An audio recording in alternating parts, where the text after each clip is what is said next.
Hello everyone. आप सभी का मेरे इस YouTube channel @exam warrior officer पर स्वागत है। आज की इस वीडियो में हम फंडामेंटल राइट के शॉर्ट टिप्स एंड ट्रिक देखने वाले हैं। जैसे कि आप सभी को पता है कि पॉलिटी कोई भी कॉम्पिटिटिव एग्जाम के लिए कितना इंपॉर्टेंट सब्जेक्ट होता है, इसलिए मैंने पॉलिटी के हर एक चैप्टर के शॉर्ट टिप्स एंड ट्रिक बनाए हुए हैं। और आज की इस वीडियो में हम फंडामेंटल राइट्स के शॉर्ट टिप्स एंड ट्रिक के बारे में बात करते हैं।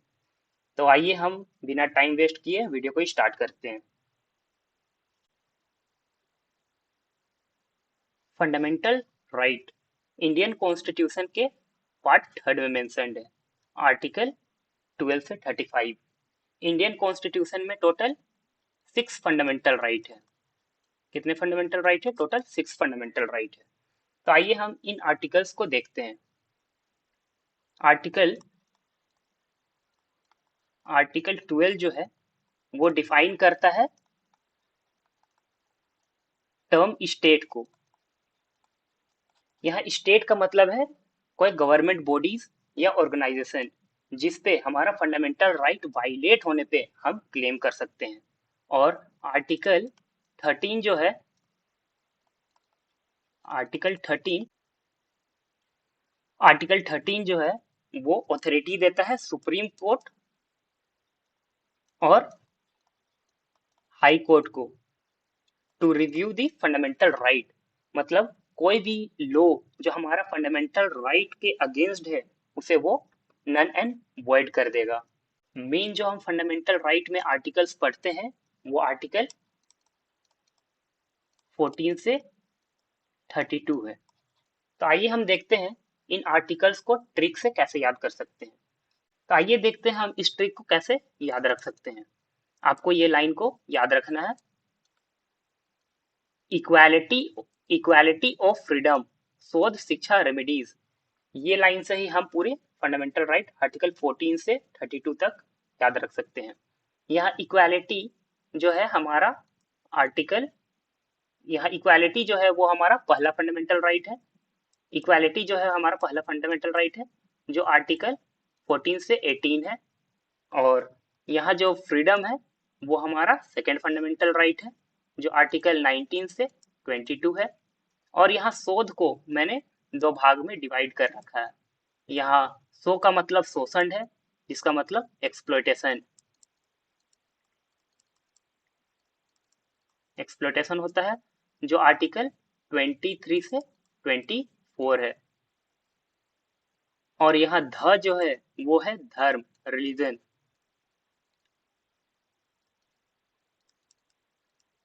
जो आर्टिकल 25 से 28 है। और यहाँ शिक्षा जो है वो हमारा एजुकेशन है जो आर्टिकल 29 से 30 है। और लास्ट जो हमारा सिक्स्थ फंडामेंटल राइट है वो हमारा कॉन्स्टिट्यूशनल रेमेडीज है जो आर्टिकल 31 से जो हमारा आर्टिकल 32 है। तो आइए हम देखते हैं एक एक करके इन सभी फंडामेंटल राइट को ट्रिक से कैसे याद रख सकते हैं। पहला जो फंडामेंटल राइट है पहला फंडामेंटल राइट जो है वो हमारा राइट टू इक्वालिटी है जो आर्टिकल 14 से 18 है। राइट टू इक्वालिटी को याद रखने का ट्रिक है एक डाउट। आप इसे इस तरह से याद रख सकते हो जैसे इंडिया में जो गवर्नमेंट है वो बोलती है इंडिया में इक्वालिटी है, समानता है। लेकिन आप देखते हो अमीर कुछ ज्यादा ही अमीर है, गरीब कुछ ज्यादा ही गरीब है। तो आप बोलते हो एक डाउट है मुझे आप बोलते हो मुझे एक डाउट है। तो इस तरह से आप राइट टू इक्वालिटी को याद रख सकते हो एक डाउट करके। जिस यहाँ एक जो है वो आर्टिकल 14 है इक्वालिटी। डी जो है आर्टिकल 15 है जिसका मतलब डिस्क्रिमिनेशन। ओ जो है आर्टिकल 16 है जिसका मतलब अपॉर्चुनिटी।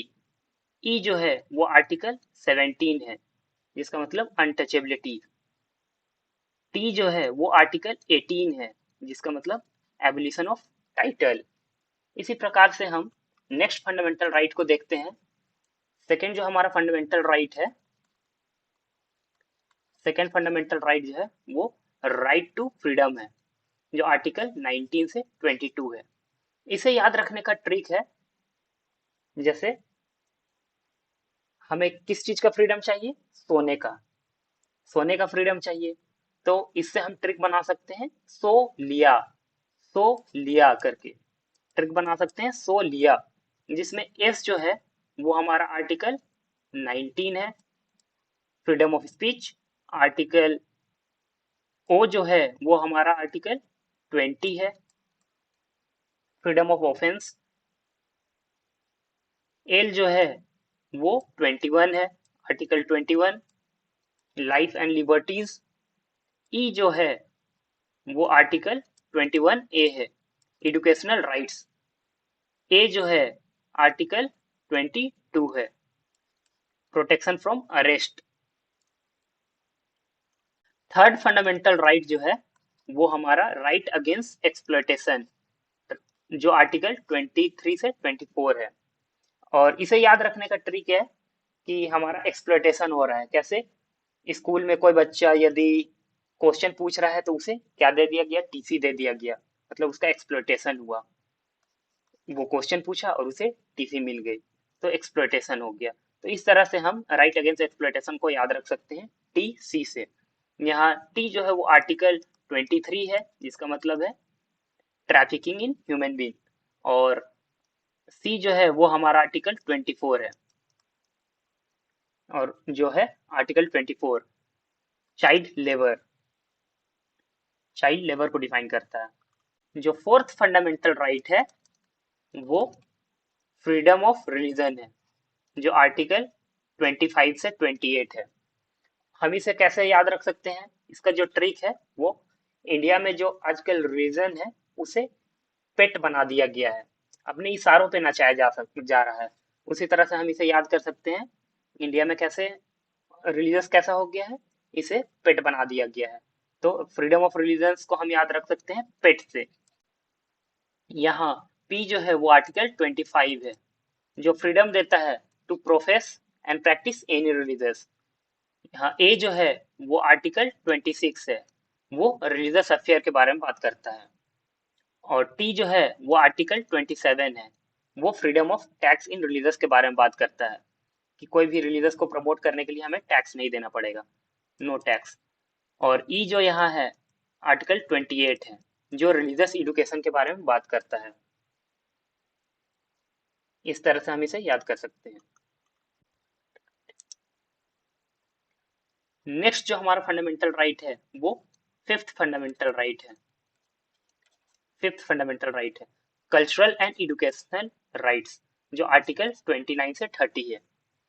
इसे हम कैसे याद रख सकते हैं, एजुकेशन की किसे जरूरत है, मुझे। इसका ट्रिक है याद रखने का, एजुकेशन की किसे जरूरत है, मुझे। तो यहाँ एम जो है वो आर्टिकल 29 है, वो माइनॉरिटीज राइट प्रोटेक्शन के बारे में बात करता है।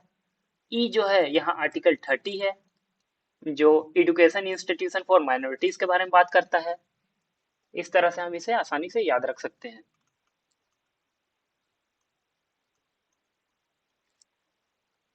आर्टिकल 31 जो है ओमिटेड है, उसे हटा दिया गया है bye 44th constitutional amendment act 1978 के द्वारा। ये हमारा राइट टू प्रॉपर्टी था। नेक्स्ट जो हमारा फंडामेंटल राइट है वो सिक्स्थ फंडामेंटल राइट है, राइट टू कॉन्स्टिट्यूशनल रेमेडीज। ये कॉन्स्टिट्यूशनल रेमेडीज का मतलब है कि सुप्रीम कोर्ट को हमारा फंडामेंटल राइट का प्रोटेक्टर माना गया है। फंडामेंटल राइट का क्या माना गया है, प्रोटेक्टर। इसका मतलब है कि यदि आपका राइट्स वायलेट होता है, फंडामेंटल राइट यदि आपका वायलेट हो रहा है, तो आप डायरेक्टली सुप्रीम कोर्ट पे मूव कर सकते हो। इसे याद रखने का ट्रिक जो है वो हम इस तरह से बना सकते हैं, सुप्रीम कोर्ट को इतनी बड़ी जिम्मेदारी दी गई है, उसे protector of the fundamental right बोला जा रहा है, लेकिन हम देखते हैं कि सुप्रीम कोर्ट में कितने सारे केसेस पेंडिंग पड़े हैं, तो हमें क्या है उस पर सेम है। हम इस तरह से इसे याद रख सकते हैं, कैसे, सेम से।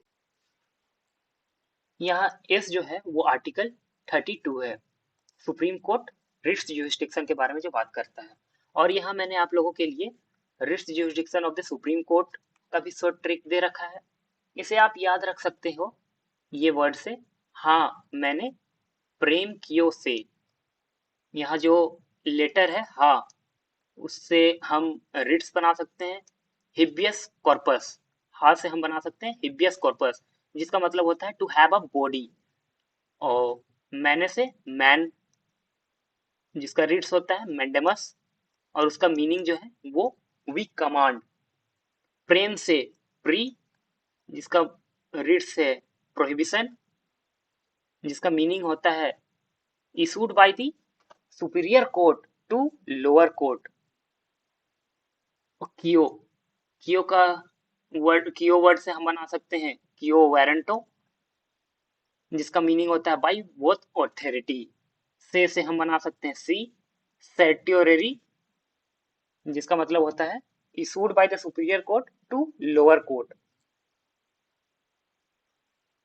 और नेक्स्ट जो आर्टिकल हम देखते हैं वो article 33 arm force right modification के बारे में बात करता है। एम से जो है वो आर्टिकल 34 मार्शियल लॉ के बारे में बात करता है। ये जो है हमारा आर्टिकल 35 है legislation to bring into effect, मतलब पार्लियामेंट जो है वो लॉ बना सकता है। तो इस तरह मैंने जो फंडामेंटल राइट्स के ट्रिक आपको बताए हैं वो आप यूज कर सकते हैं। हाँ, तो हमने देखा कि कैसे टिप्स एंड ट्रिक की मदद से इन 6 फंडामेंटल राइट्स को याद रखा जा सकता है। ये कुछ क्वेश्चंस है जो कि प्रीवियस ईयर क्वेश्चंस है, जो वोरियस कॉम्पिटिटिव एग्जाम में कई बार रिपीटेडली पूछे गए हैं। आइए हम देखते हैं कि हमने जो टिप्स एंड ट्रिक पढ़ा है उसे इन क्वेश्चंस में कैसे अप्लाई कर सकते हैं। पहला जो क्वेश्चंस है, where are the fundamental right provided in the Indian constitution, तो हमें पता है कि वो पार्ट 3 में मेंशन्ड है। सेकंड क्वेश्चन जो है वो which of the following right not included in the right to equality. Right to equality का ट्रिक हमने देखा था, एक डाउट DOUT, जो आर्टिकल 14 से 18 था। ये 15, 16, 17, 18, आइए हम मैच करते हैं इनमें से कौन सा वो आर्टिकल नहीं है। Right to equality before law, ये देखिए आर्टिकल 14 जो है वो इक्वालिटी के बारे में बोल रहा था, ये है। एब्सोल्यूट इक्वालिटी ये नहीं है। आगे और देख लेते हैं, इक्वालिटी ऑफ अपॉर्चुनिटी, देखिए अपॉर्चुनिटी है, ये आपका opportunity article 16। Abolition of untouchability या आर्टिकल 18 ये है। इस तरह से आप देख सकते हैं मैच करके कैसे हम ट्रिक को यूज करते हैं क्वेश्चन सोल्व करने में।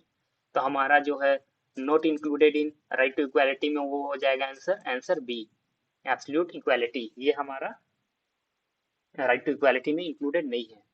थर्ड क्वेश्चन जो है वो which article of Indian constitution guaranteed right to religions of right to religious freedom. Religious freedom के बारे में कौन सा आर्टिकल बात कर रहा था, आर्टिकल 25 से 28 हमने देखा हुआ था। और इसका ट्रिक जो था वो था क्या, पेट, PATE pet.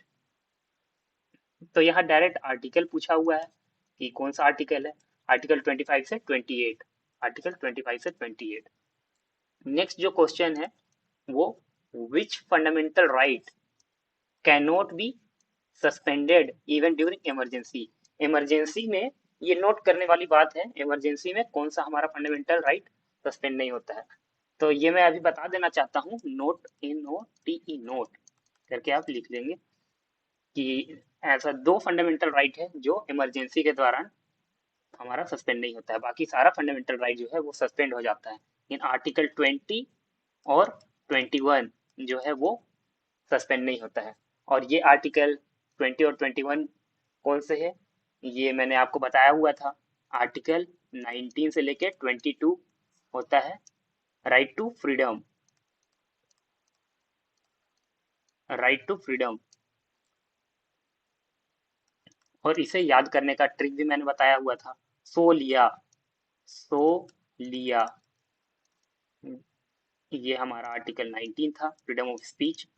Article 20 freedom from offence, ये हमारा लिबर्टी 21, 21 है एडुकेशनल राइट, ये हमारा प्रोटेक्शन फ्रॉम अरेस्ट। इस तरह से आप याद रख सकते हैं। तो आप यहाँ मैच करके देख लेंगे। तो राइट टू स्पीच, आप मैंने अभी बताया आप लोगों को आर्टिकल 20 और 21 जो है वो सस्पेंड नहीं होता है। तो राइट टू स्पीच जो है वो आर्टिकल 19 है, तो नहीं ये हमारा आंसर नहीं है। राइट टू रिलीजन, नहीं ये तो आर्टिकल 25 से 28 है। राइट टू इक्वालिटी, ये भी हमारा आंसर नहीं है। लाइफ एंड पर्सनल लिबर्टीज, आप देख सकते हैं ये हमारा life and personal liberties article 21 के अंदर आता है, ये हमारा आंसर हो जाएगा। तो इस तरह से आप ये जो शॉर्ट ट्रिक मैंने बताया है उसे यूज करके आसानी से चुटकियों में क्वेश्चन सॉल्व कर सकते हैं। तो गाइज आपको कैसा लगा मेरा ये वीडियो? आप यदि आपको मेरा वीडियो पसंद आया है तो आप इसे लाइक करें, सब्सक्राइब करें और अपने फ्रेंड्स के साथ शेयर करें। तो मिलते हैं हम अगले नेक्स्ट वीडियो में, तब तक के लिए थैंक यू, जय हिंद।